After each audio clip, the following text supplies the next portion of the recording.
তো ভাই অভিষেক শর্মা এটা তুমি কি করলে? উড়িয়ে কি মার! বিধ্বংসী খেলা। বন্ধুরা, অভিষেক শর্মা ভারতের টি-টোয়েন্টি ওপেনার অভিষেক শর্মা আবার সেই বিধ্বংসী রূপ ধারণ করেছে। ভাই বুঝতে পারছি তোমার জ্বালাটা। টি-টোয়েন্টি সিরিজে জিম্বাবুয়ে ও ইংল্যান্ডের বিরুদ্ধে তুমি তোমার আশা পূরণ করতে পারোনি বলে তোমার বন্ধুদেরকে এমন পেটান পেটাবে? ভাই, পাঞ্জাবের যে ইন্টার ডিস্ট্রিক্ট ওয়ানডে খেলা হচ্ছে সেখানে অমৃতসর ভার্সেস তরুণ তারুণের যে ম্যাচটা ছিল, অমৃতসরের দলে ছিল তোমার আমাদের অভিষেক শর্মা, আর তরুণ তারুণের দলে ছিল আর্শদীপ সিং। তো আর্শদীপও আমাদের ইন্টারন্যাশনাল বলার, সেও একজন ক্লাস বলার। বাবা, 25টা ছয় আর 15টা চার, 250-র উপরে, প্রায় 255 স্ট্রাইক রেট ওয়ান ডেতে। ভাই এটা ওয়ান ডে, 50 ওভারের খেলা, পা টি-টোয়েন্টি না, আর 20 ওভারের খেলা না। কে বোঝাবে অভিষেক শর্মাকে? মানে ও যে ইংল্যান্ড সফর ও জিম্বাবুয়ে সফরে তার যে মনের আশাটা পূরণ করতে পারেনি, সেই জ্বালা ও এখানে এসে মেটালো। ভাই ওগুলো তোর বন্ধু, নিজেদেরই টিম। ভাই পাঞ্জাবের তো সব বন্ধুরাই হলো। কি মার মারলো বাবা, একটু দয়া ময়া নেই, একদম পিটিয়ে ছাতু করে দিয়েছে। 50 ওভারে 500 রানের উপরে রান, ভাবা যায়?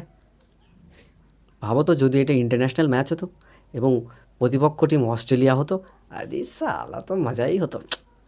যাই হোক, দুঃখের বিষয় সেটা নয় এখানে।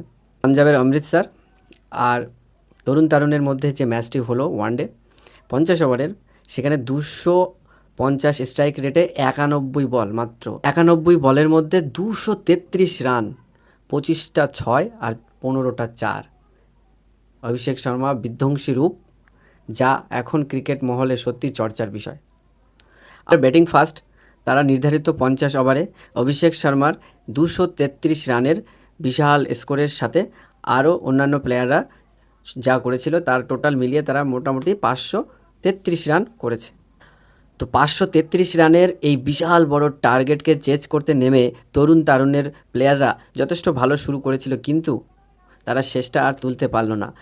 8 উইকেট হারিয়ে, নির্ধারিত 50 ওভারে তারা 8 উইকেট হারিয়ে 313 রানেই শেষ। তাদের মধ্যে আর্শদীপ সিংও ছিল এবং সে 100 রানের একটা ভালো ইনিংস খেলেছে, কিন্তু তারা জিততে পারেনি। বন্ধু, তো এরকম রান হলে কি কেউ জিততে পারে? 50 ওভারে যদি 500-র উপরে রান হয়, তাহলে কারা জিতবে? তাদের তো এমনিতেই হাঁটু কাঁপা শুরু হয়ে যাবে। তো বন্ধুরা, অভিষেক শর্মার এই বিধ্বংসী ব্যাটিং আপনাদের কেমন লাগলো? আর এইটা যদি অস্ট্রেলিয়া বা নিউজিল্যান্ডের বিরুদ্ধে হতো তাহলে খেলাটা কেমন হতো অবশ্যই কমেন্টে জানাবেন। আর আপনারা কি এক্সপেক্ট করেন এই ধরনের খেলা অভিষেক শর্মা ওয়ানডে এসে খেলুক? এবং আপনারা কি চান অভিষেক শর্মাকে ওয়ানডেতে জায়গা দিতে এবং সে ওয়ানডেতে গিয়ে এই ধরনের খেলা খেলুক? আপনারা কি চান? অবশ্যই কমেন্টে জানাবেন।